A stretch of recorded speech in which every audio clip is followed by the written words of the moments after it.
Frankie Howard used to say, the prologue. Right, a warning. Don't turn up next month. There is no meeting. You know, I mean, you might find something to do, amuse yourselves, but as far as the History Society is concerned, we're having a month off. We only have 1 month off now. When I became involved, first of all, I think it was 2 months off. But I've been wielding the whip. We only have 1 now.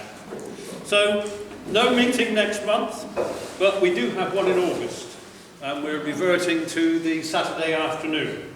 And the Saturday afternoon is the 17th of August, 2 o'clock here, and the speaker will be Fiona Gale, and she's going to be talking about the Vale of Clwyd Railway.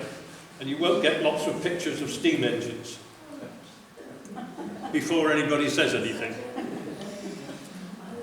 Now, if you fancy a night out on the town in Rhuddlan on Thursday the 13th of June at the old courthouse, why not attend the North East Wales Heritage Forum AGM? Now, that's a mouthful, isn't it?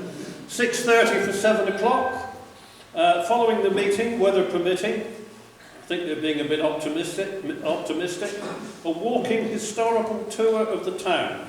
I am told there's an excellent plan B if the weather is wet. So there you go.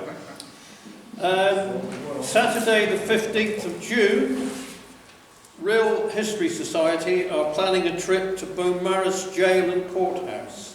It leaves Rill at 9:30 and departing Beaumaris again at 4 o'clock in the afternoon. The cost is £25. If anybody wants telephone, are interested and want telephone numbers, talk to me afterwards. At our last committee meeting, a September midweek trip to the Black Country Museum was suggested, only suggested. This has been costed, and it would appear to work out at around, and I didn't put the amount in, because I remembered, £32 a head, but we think that the Society can probably help and bring it down below 30. So, if we went ahead with that, haven't booked anything, would people be interested? How many people would be interested? Show of hands. 1, 2, 3, 4, 5, 6, 7, 8. We'll have a minibus in that case. Richard.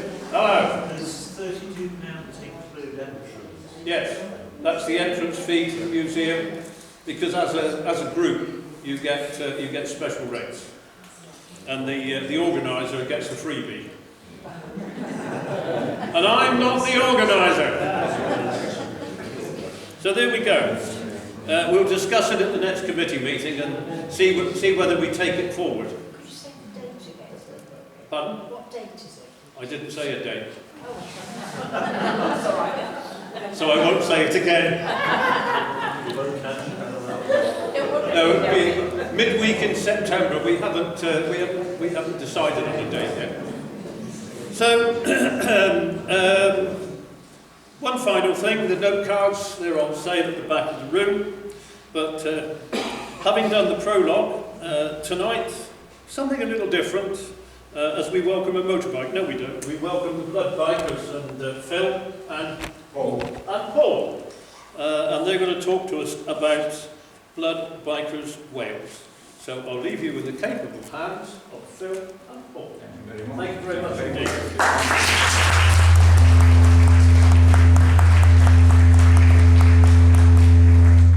What'll be Gov honest? I'm just going to shout. I'll just shout. Supply kit. Well, firstly, Richard and everybody, thank you all very, very much for inviting us here tonight to tell you about the work of Blood Bikes, primarily Blood Bikes Wales, what we do and how we go on about it.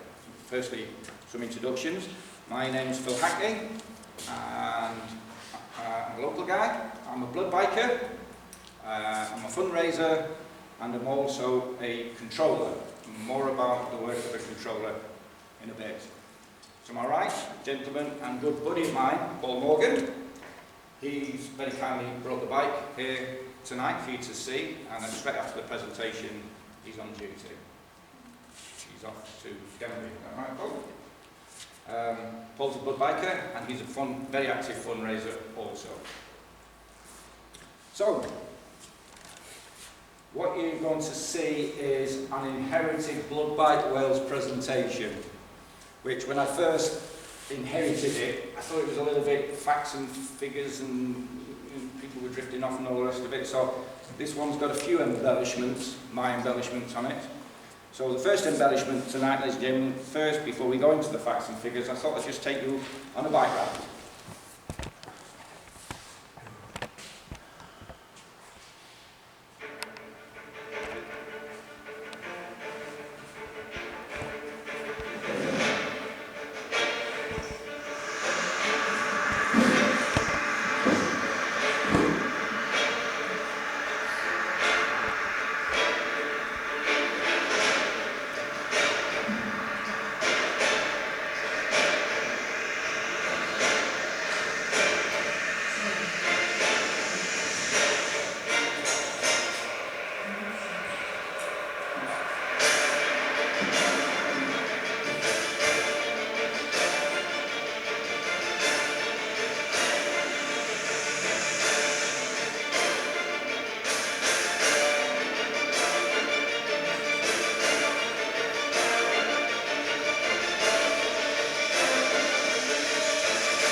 Tiny snapshot, basically, just a bit of an introduction on a bit of the work that we do. A lot of you here might recognise the location where the drone work was shot. It was up Gwanisca Hill. It was 3 years ago. Right, here we go. Here's the facts and figures now. I'll make it brief. So the brief history. Emergency Volunteer Service was first established in '62. Basically what happened was, and there's a very interesting YouTube film, makes you titter, black and white thing. There was a guy who lived in London, he was a keen motorcyclist, he had a 9-to-5 job, and he couldn't wait to get home and ride his motorcycle. And he came to the conclusion that just going home, riding the motorcycle, what's to do? So he had this great idea. He went to the local hospital, knocked on the door and said, look, if there's anything, any time during the evening that you need moving and you haven't got the resources to do that, give me a call. Didn't think anything of it, and boom, the phone started ringing. And that was the actual start. One guy who just had this great idea. So, 2008, National Association of Blood Bikes was formed. Basically NAB is our governing body.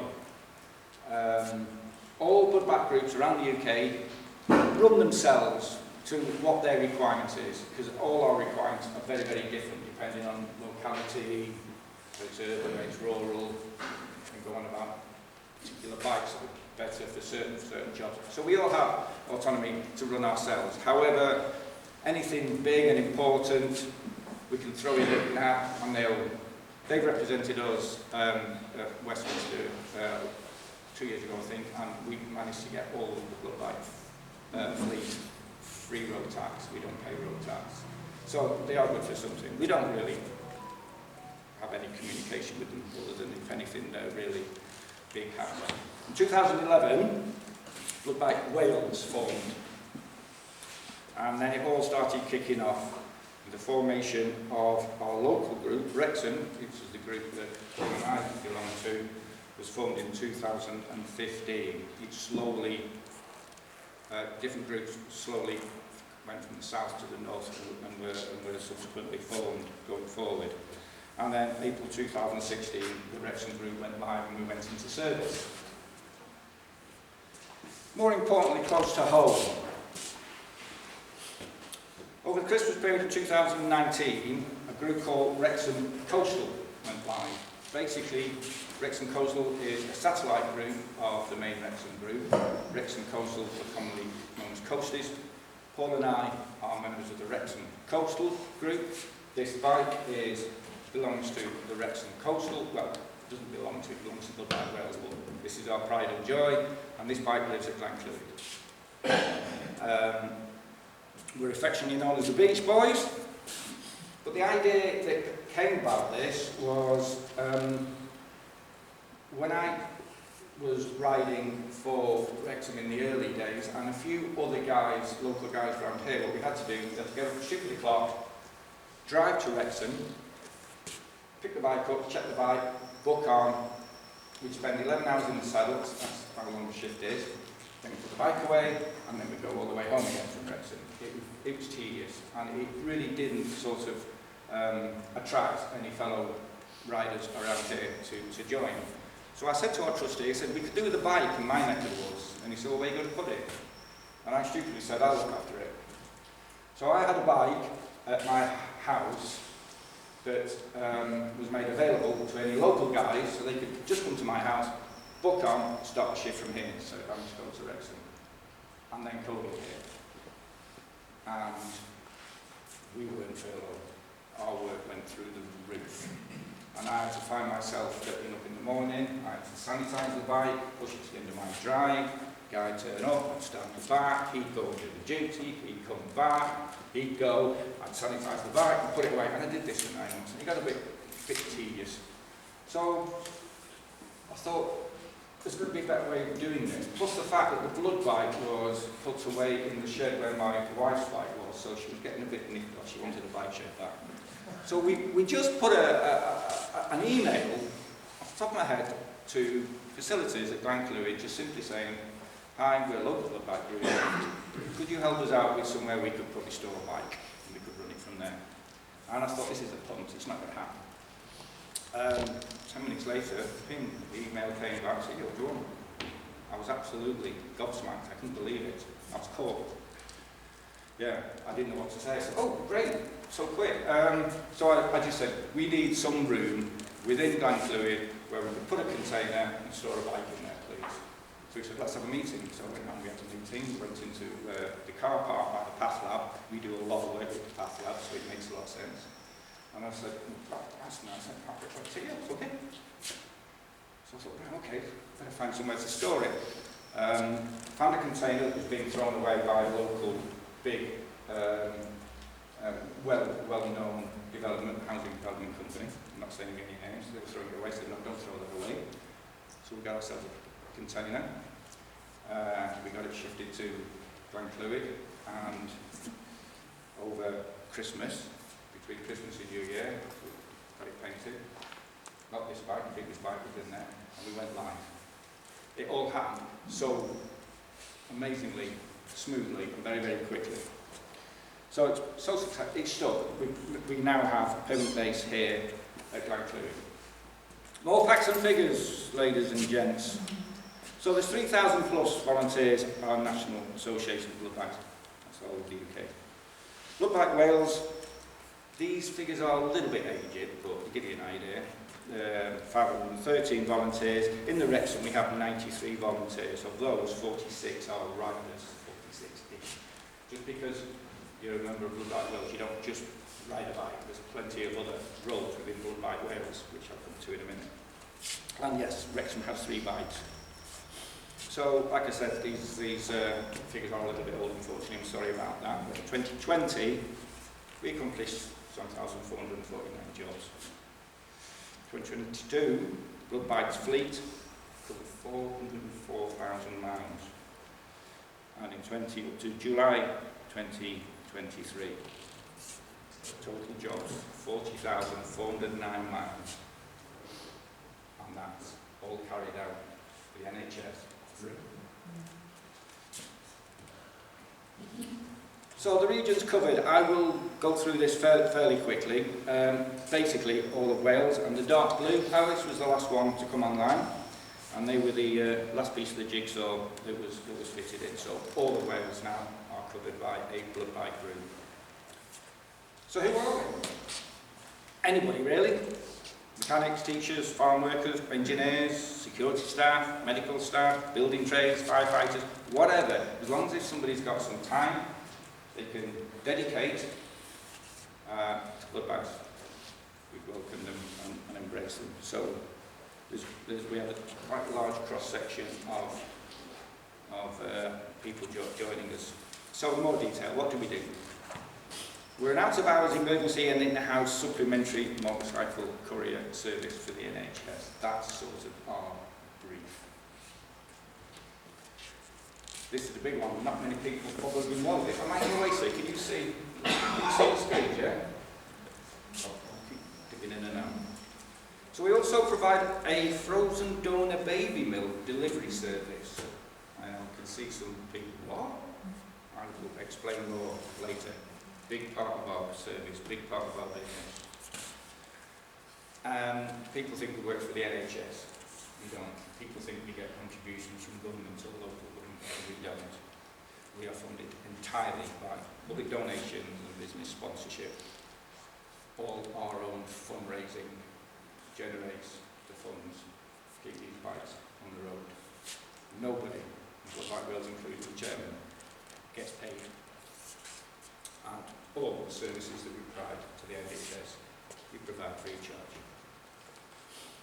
So I said earlier, there's a cross-section of people in Blood Like Wales. Fundraisers. I think everybody in Blood Like Wales gets involved with raising funds. Controllers. I said earlier that I'm a controller, I'll come to that in a minute. Riders. Call it myself. We have trainers. We have to be assessed, so there's assessors. Every organisation of our size is going to generate some administration and trustees, and a lot of it does work online as regards logging in and logging out, so we need IT professionals to run the system. Riders. So all look like riders are advanced riders. They have to have passed an advanced riding qualifications, so up to general police standard. Paul and I passed our advanced rider. We get assessed every 3 years in-house, just to make sure that we aren't taking on any bad habits, because we're riding somebody else's bike. And all the bikes you can see are fitted with top box, panniers, and there's special kit in here, which I'll explain a bit in a minute, that allows us to transport the products that we transport. And all the riders provide their own kit. Paul here, how much would you crash over, Paul? So that's £400, £430. Your jacket, and you try Paul's in jeans tonight, biker's jeans, because it's nice, but if these were waterproof. Jeans, so if I fell off, then I've got a kettle line, so these are about £130, £140. The jacket is about £250. The boots, believe it or not, because they've got full support of your leg, in case you come off, they're anywhere from £170 to £400, depending on what you want to spend. Gloves vary from £50 all the way up to £400. Depends what you want to wear. If you want to wear big, thick, like it, or just thin ones, you can use grips, so you don't need a big, thick glove. So yeah, in general, you're talking well over £1,000. That's just to wear the gear. Now, in the previous presentation, the lady quite rightly said, well, wait a minute, you're all bikers anyway, so you're going to have the kit anyway. But believe me, when we're riding up Rabbit Hill, February, when it's just above freezing and there's driving rain, which we're expected to do, we get the proper kit and we spent more to get the warm and winter kit. See, Paul was just a weekend rider and went out with his mates, and his bike was mothballed during the winter. He won't spend that much on kit. So there is quite a big personal investment that the riders do, but we love it. So, the goods we transport, I mentioned earlier. Now, they're all carried in accordance with regulation number I told you there was facts and figures, but basically there's an audit trail maintained by the NHS, so nothing goes missing. We don't lose anything. And we all have to, before we become a blood biker, we have to pass training to actually handle the products that we're expected to handle. So we'll come to it in a minute. Here we go. Whole blood for transfusion, platelets, other blood products, blood or any tissue samples for analysis for pathology, COVID samples. I told you no presentation. Remember those days? We still do. Yeah. It's blue boxes. It's the orange box, blue box. X-rays, scans, medical reports. Sometimes a patient may have been moved between hospitals and their records didn't follow them. Patient's notes, medication. Megron's a big one. There's a lot of ill people out there that are too poorly to go to the pharmacy themselves, so the pharmacy will send us out with their meds. A lot of the time, it's upperlands in the middle of nowhere, down the Green Lane. And we often meet with the district nurse, a lot of chemo runs, things like that. And other medical equipment, basically, if you fit on a bike, we'll shift it.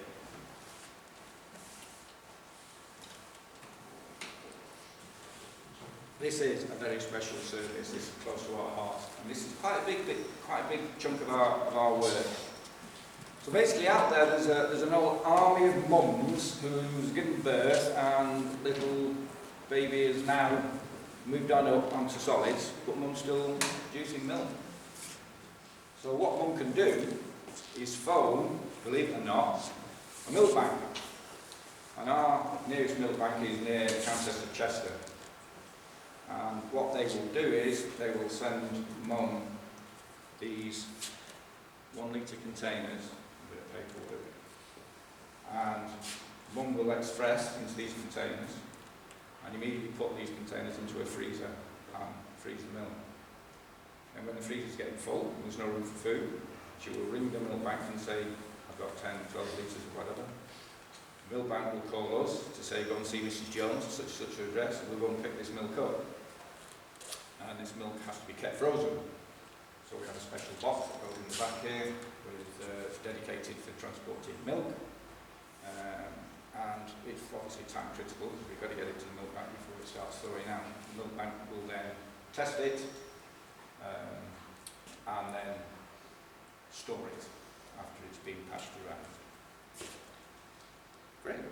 And so, conversely, what might happen, and I'll take neonatal unit at Glenclwyd as an example, little Johnny might have been born and mum is too poorly for whatever reason to feed. So the hospital will ring the milk bank and say, look, Johnny needs 4, 5, 10 litres, whatever. The milk bank will call us, we'll pick it up, and we'll get to the neonatal PDQ so that Johnny has breakfast. It works both ways. Yeah? Everybody thinks the milk bank is part of the NHS. It's not. We're trying our damnedest to get this through the Westminster body, which is just banging against the walls. It's not. It's a self-contained business. And because of that, they've got rates, they've got wages, they've got equipment, all overheads involved in running that sort of business. So the milk bank has to charge the NHS for the milk. And I think these figures are a little bit out of date, but when I first got this presentation, the charge to the NHS was £120 for a litre of milk. And it is so important that the baby's best started life with mum's milk. So the NHS gets charged £120 per litre. We can be riding around with £1,000 of milk in the back of our pots. It's a bit bizarre. And then also, if that milk had to be couriered by a dedicated courier that has had the relevant training to carry this, taxi or whatever that's got the relevant training, you could add another £250 on that bill per trip, and we could do that for free.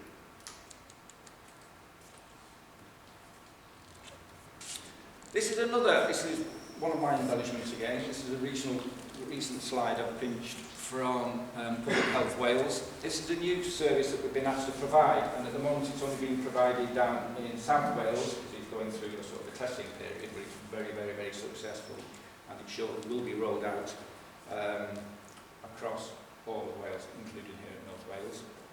And basically it's to help out with rapid diagnosis of sepsis. Sepsis is very in the news at the moment. It's been around for donkey's years. We all know the septicemia. It's a horrible thing. It's basically a bacterial infection of the blood. And like a lot of other diseases and nasties, early diagnosis is critical. So they trialled down south at Prince of Wales, where they set up a dedicated sepsis hub. And in this hub, there's a very, very clever machine, diagnostic machine. So anywhere down south, patient goes into hospital, the doctor says, I suspect sepsis here. We take that patient's blood. That patient's blood will go to this hub, put in this machine, without going into any detail, because I'm not medically trained, but basically this machine will hit this bacteria with different available antibiotics, and the one that's most successful, boom, that gets transferred, that information gets transferred to the doctor, use X, Y, Z, and that targeted antibiotic is then administered to the patient very quick. Other than that, we just be given broad-based antibiotics. So we would actually do the transportation between the patient's blood being taken to the hub. Time critical, very, very important. We can't afford any mistakes or hiccups or anything like that. And it's working out very, very well.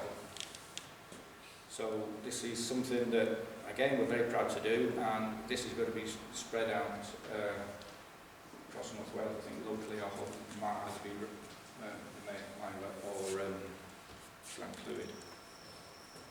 So what we don't shift. Slippers, flowers. If somebody's been transferred to another hospital and left the pyjamas or the grapes or their phone or their sunglasses. Believe me, we've had phone calls to say, you know, can you pick up Mr. So-and-so's mobile phone? He's left the ward and he's on his way to the mail. Can you say, I'm sorry, we have to bite our teeth. Sorry, no. There has been occasions in the past where a nurse has rung and said, can you transfer some slippers? Mr. John has left his slippers. We said, no, I'm sorry, we do really have better things to do. And it all went quiet for 10 minutes, and the controller got a call from a different nurse to say, oh, I've got some medication, I've got Medrun for you. Fine, we'll do that, we'll ship medication. And the biker went there to go and pick the medication up. The nurse presented the bike with a pair of slippers with paracetamol inside it. We had to bite our tongue. I think the job was done though, but yeah, so there is a limit to what we do. Right, a very quick introduction to our bikes. Wrexham, I said earlier, we have 3 bikes. There's 2 based down at Wrexham, and Nettie here based at Glen. This is Chloe Lou 2. All our bikes have names. And the reason I have names is that it's normally to do with somebody who's had a big impact on the running of Flood Bike Wales. And without going into a lot of detail, Nettie D, the name Nettie D, comes from a good friend of ours, a guy called Dave Dean. His name's here. And he kindly donated a considerable amount of money for the purchase of the bike in his wife's memory, who sadly passed away to breast cancer, so that's why we've got Nettie D on this bike. Chloe Lou has been donated, very, very kind, great couple, David Thornley and Carol Farrell, they're local big business people. They were on holiday in Aberystwyth, and unfortunately, daughter Chloe had a terrible accident. She was riding on the back of a tractor, which unfortunately tipped over and tipped over on top of her. The air ambulance was called, and unfortunately she passed in the air. So these guys decided they wanted to make a difference, and they actually purchased that motorcycle. Chloe Lou 2 is at the bottom.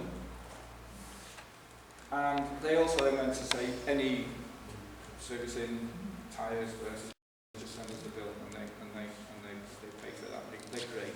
They're a lovely couple. Chloe Lou 2 is the bike at the bottom. The bike at the top is Chloe Lou 1. They've done this twice. Very special people.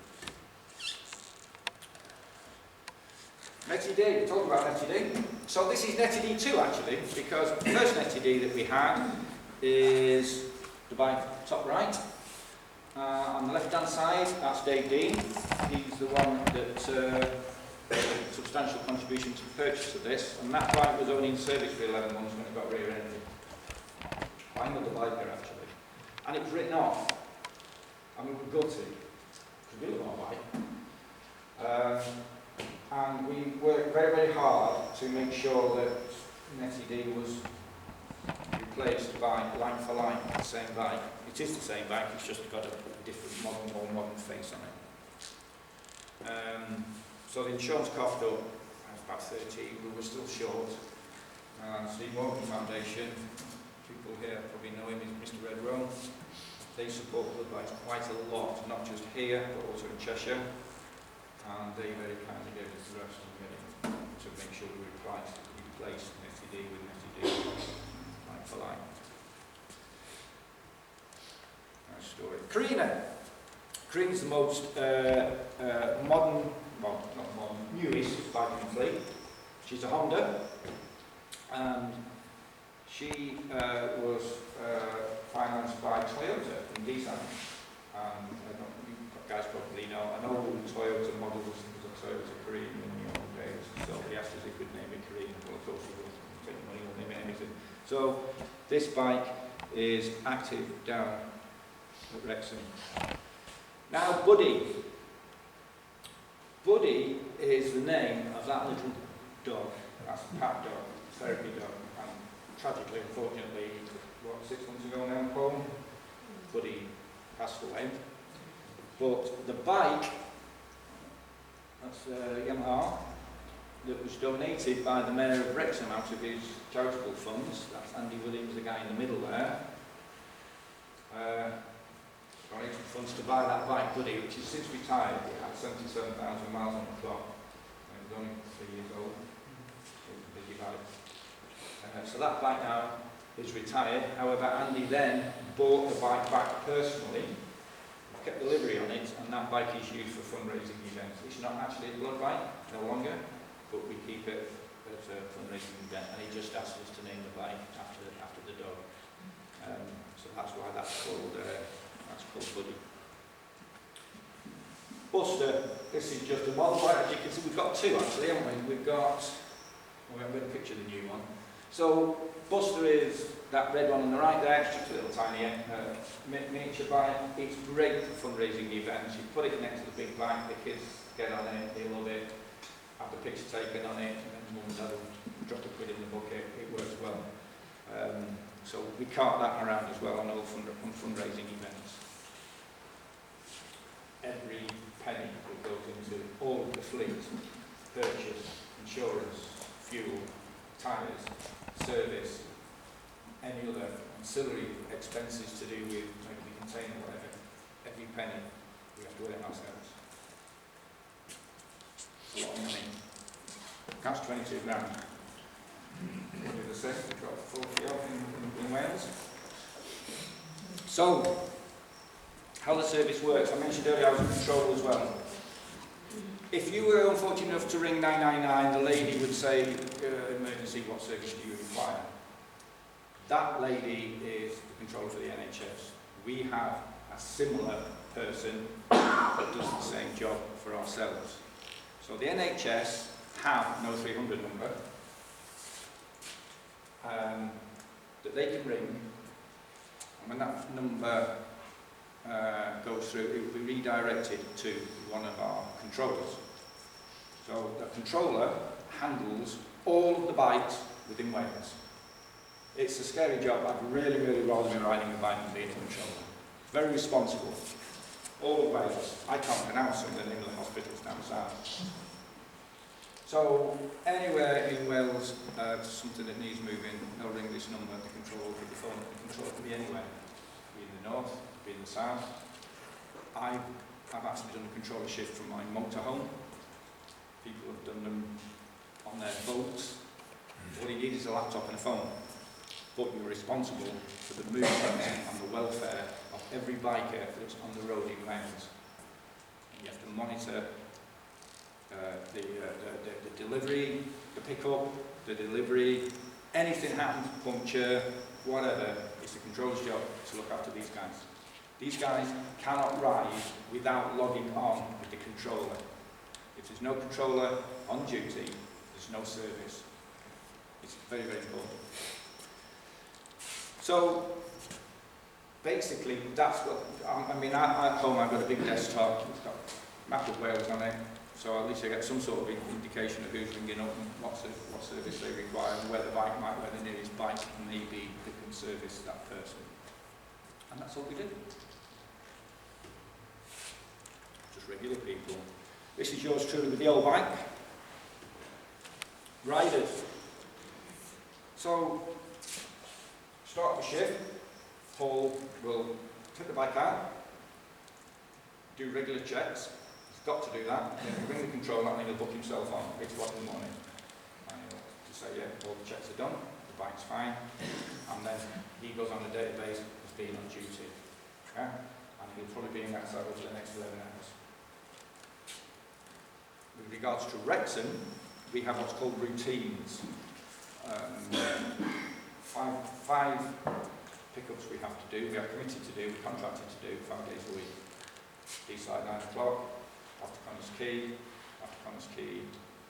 Buckley, after Buckley, Hope, and then from there we deliver the lot to the miler, past that.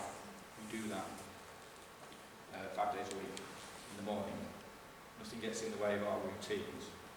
So Paul will go to Deeside, in the controller, I'm here, picking up whatever he's picking up, give the description, he has a ticket number, he'll give the ticket number to the controller, that entered on the database. Everything is followed, and we also have a paper trail just in case somebody pulls the plug out.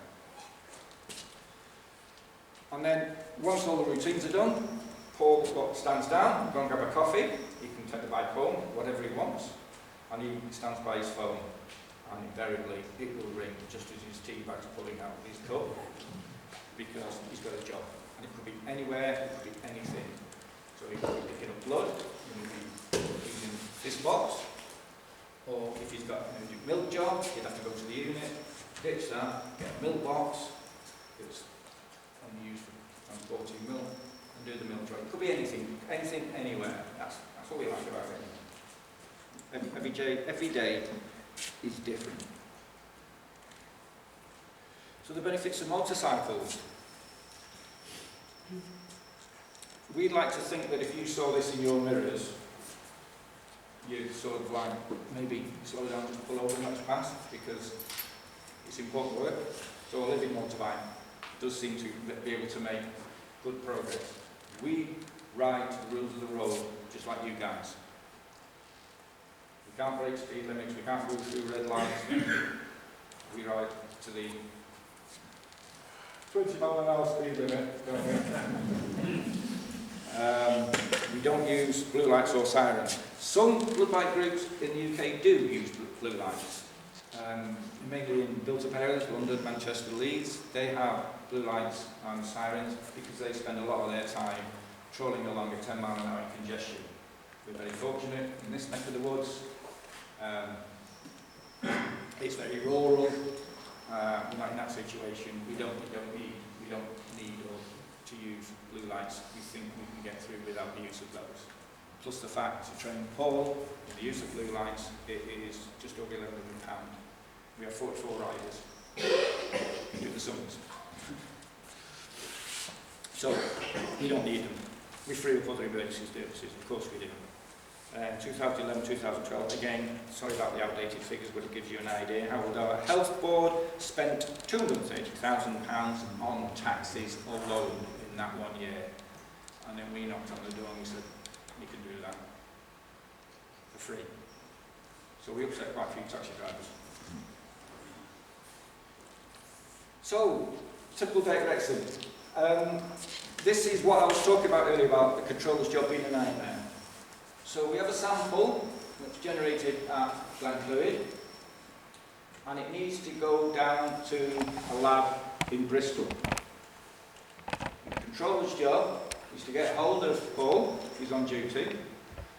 Paul will pick up that sample and he'll take it as far as Newtown, where he'll meet with a parish rider. It's called a relay. We don't go all the way. We will all look after our own patch. So it'll be relayed. And parish rider will take it down south, and the controller's job is to make sure that Paul picks up, delivers, organises the parish rider to be there when Paul's going to arrive at a predetermined destination that they choose.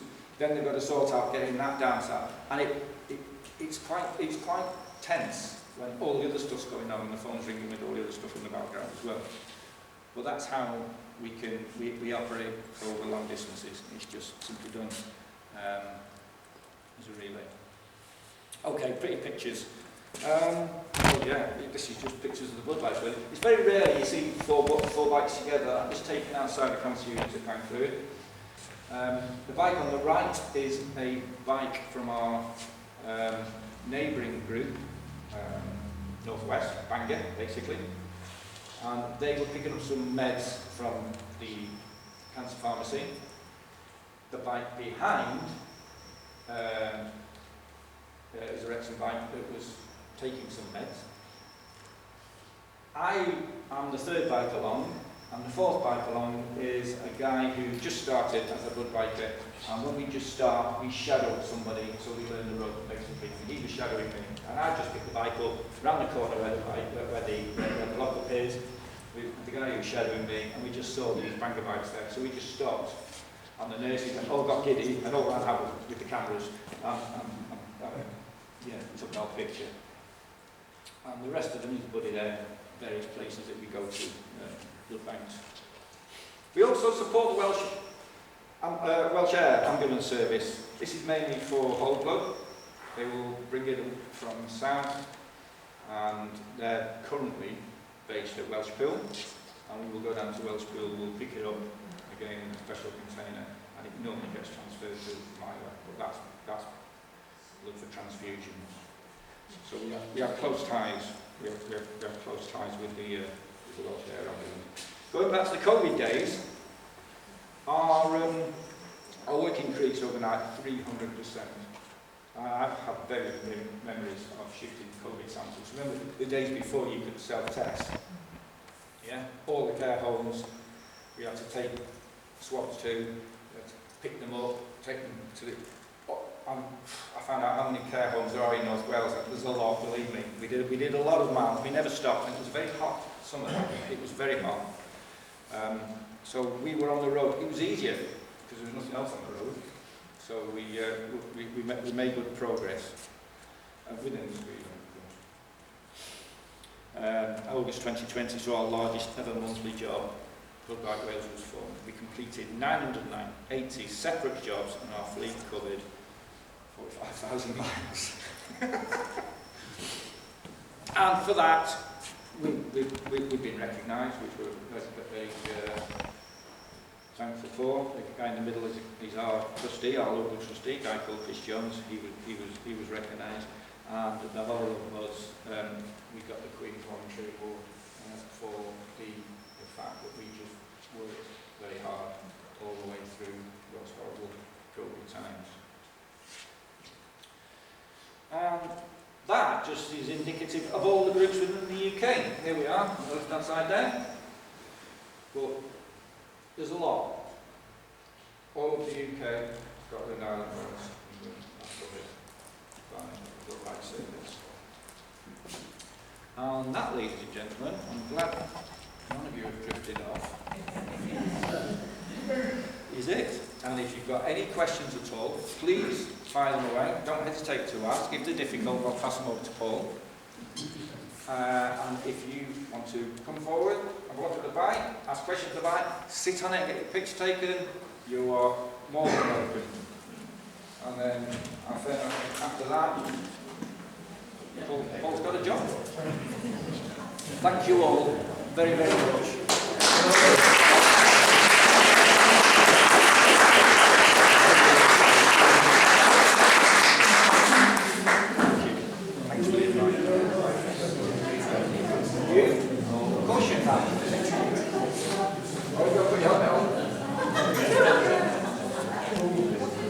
It's better, he covers his face up.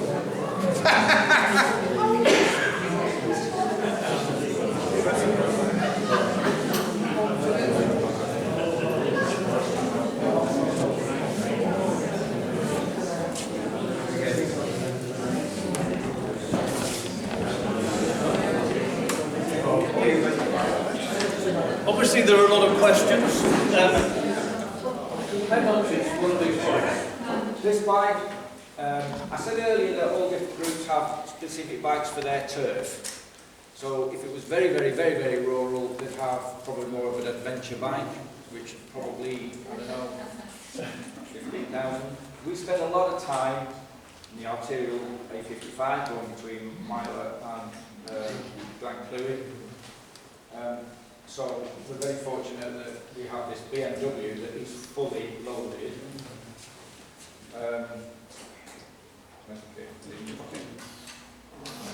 So we have heated grips, keep our hands warm. The seat is heated, keep our backside warm. We have a windscreen that will go up, keep the wind off us and the rain off us.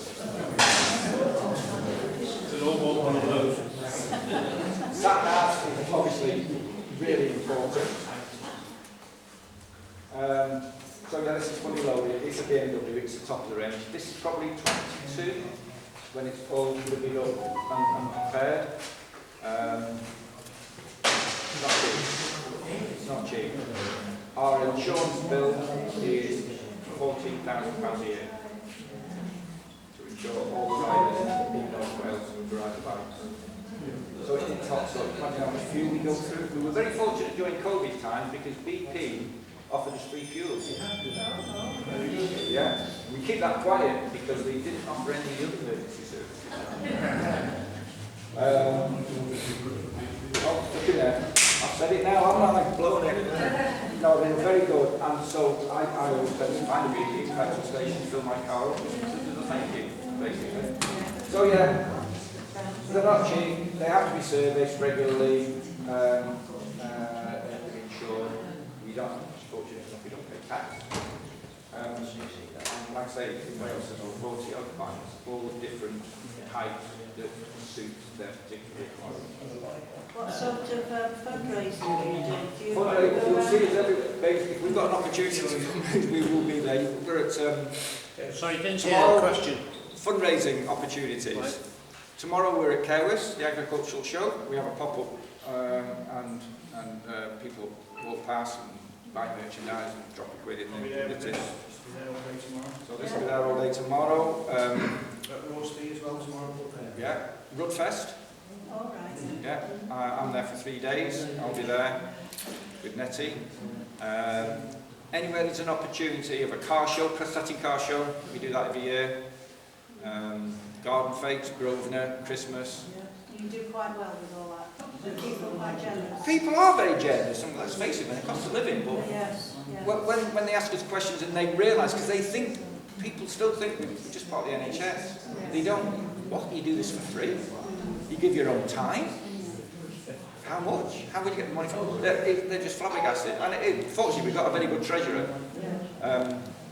But yeah, fundraising is, if we didn't have fundraisers, we just wouldn't be here. So we grab any opportunity at all, if we can have a free spot somewhere to put a... So how long do you spend on duty? It varies, but Paul at the beginning of the day, we log on about 8:15, and we spend it between 11 hours shift. But we're alone workers, we have to take a break every 2 hours, just like the other profession. So we do, we have coffee and all the rest of it. But yeah, actually, it's sort of like... Quite a long shift. It is a long shift. Bikes available from 8 in the morning until 10 at night. And some of them down in South Wales will run 24 hours on the weekend. Cardiff, Swansea. Again, it's tailored, different groups tailor their service for their particular health board requirements.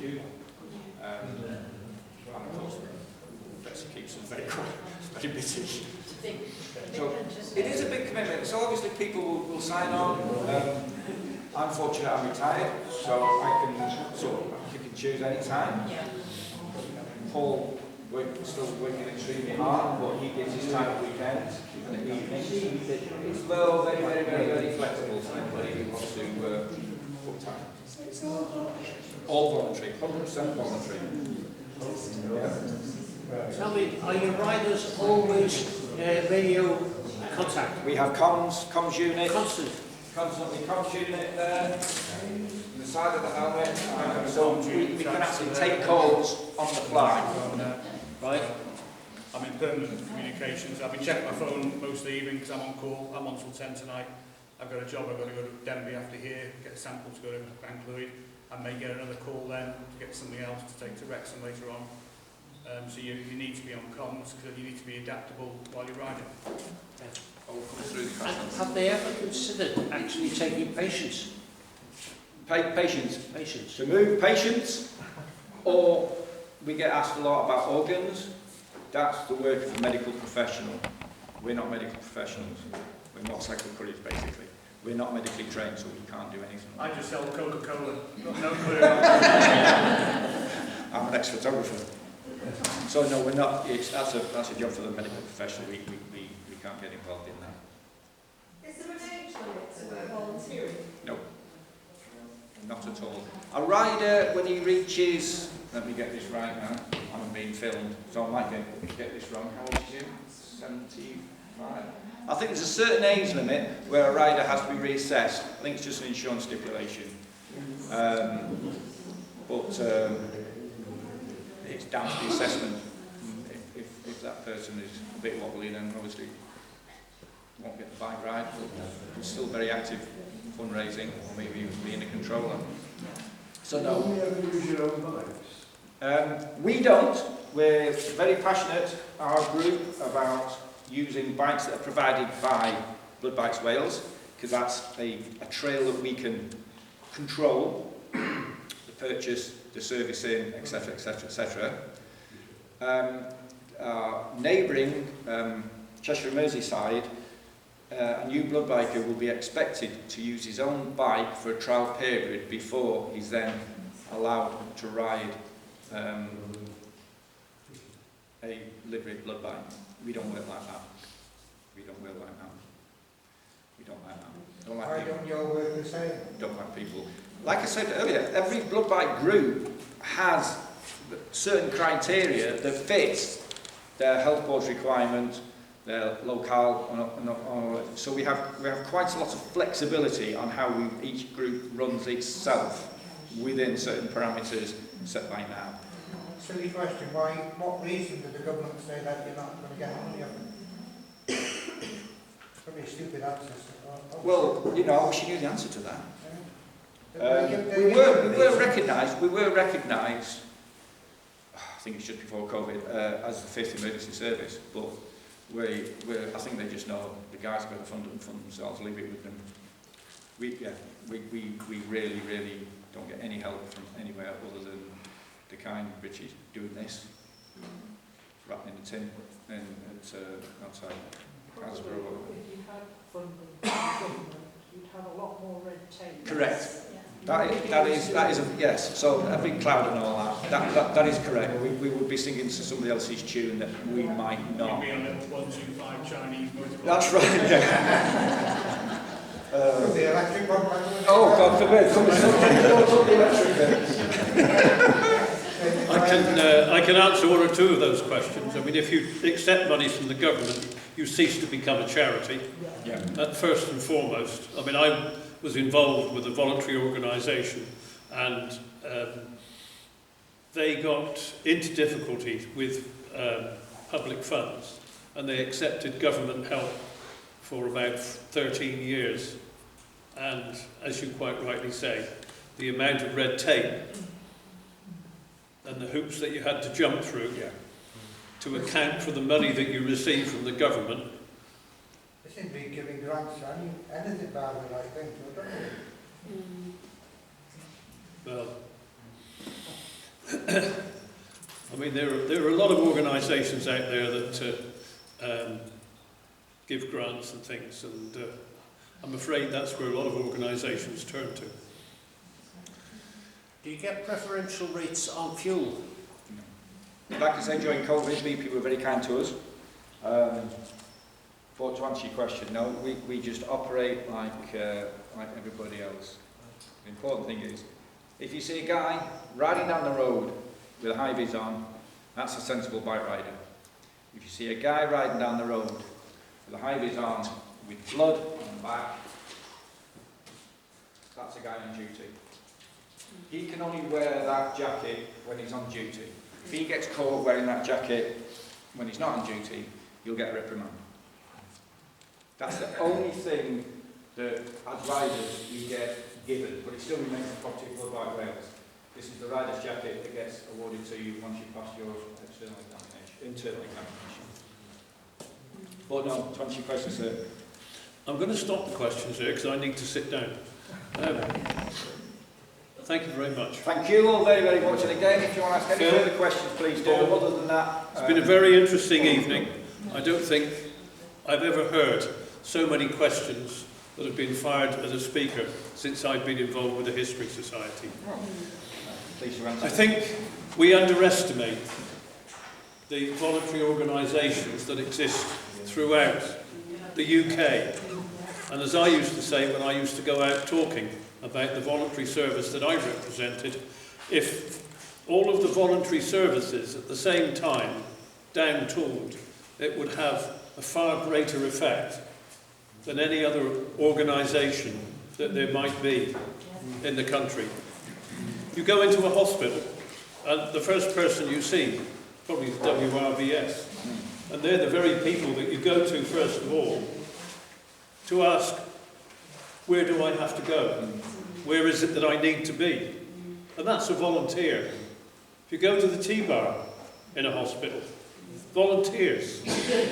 And we just accept that that is the situation.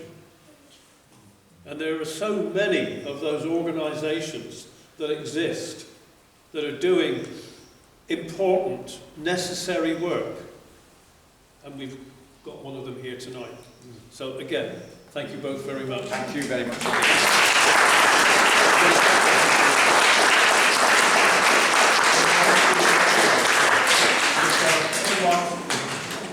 Just wants to for now.